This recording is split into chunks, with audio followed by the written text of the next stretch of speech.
What's going on, guys? It's Bob from Olympusiron. Have some great news for you guys.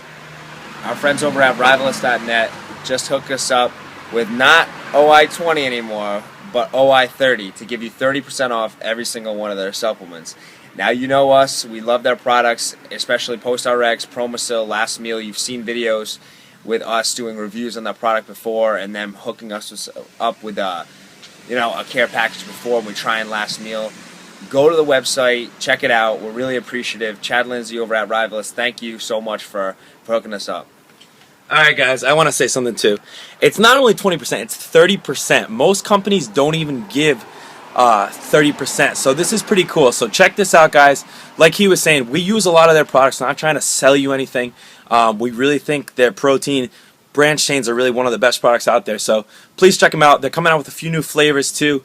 OI30 is the discount code for them. So check it out, guys. We got to.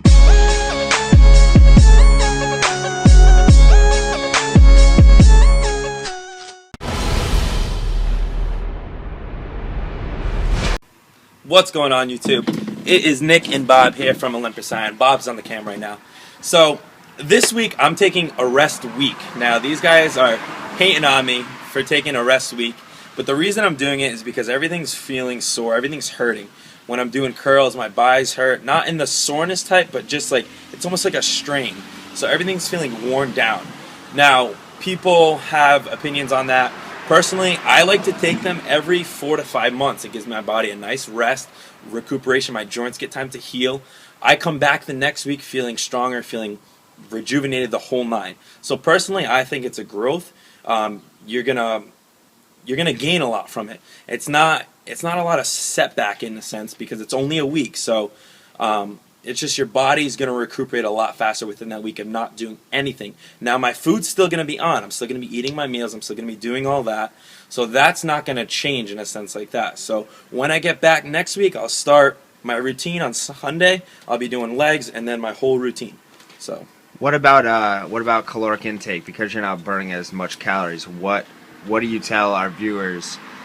How many calories should they still be taking? The calories they'll be taking if they're lifting? Or? I take in the same because you're still recovering. So you still want to repair your muscle fibers that are still broken down. So everything stays the same in my opinion.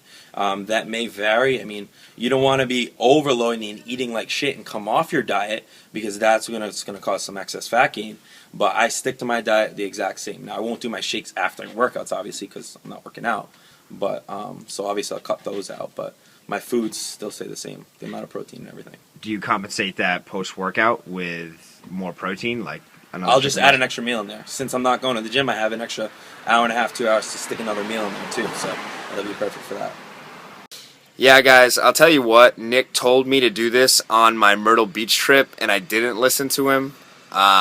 It definitely didn't work out positively for me. I'll tell you what. After 10 days in Myrtle Beach, trying to get to the gym, trying to make it work, it just didn't. And I'll tell you what, I had probably some of the worst lifts of my life in Myrtle Beach. And then afterwards, it just felt so run down, and it just wasn't good for me. My meal plan was impossible. You guys saw my desperation video where I could barely get protein in my diet. It was mostly carbs and fat, so my body fat was way off. I should have took that week off, and I should have just literally spent that time that I was in the gym shopping, going to Stop and Shop, grabbing some protein, something, because my diet was off and I was overly sore, so it just wasn't a good combination. So take your rest week, guys, and like we've always said, feel your body out. You know, people don't study their own body and what's sore and what works for them and what doesn't. It's like you get so many opinions in this fitness industry. Like, do what works for you, and you got to be kind of an experiment on yourself. And I know this guy might look huge and might give you some great advice, but it might not work for you. So be prepared for failure, guys, because if you're not prepared for failure, you cannot expect success. So Bob from Olympusiron, checking out. I already did mine. You said you have to say Nick from Olympusiron. No, you did yours. It's good. Olympusiron, checking out, guys. Check out the description box for that code.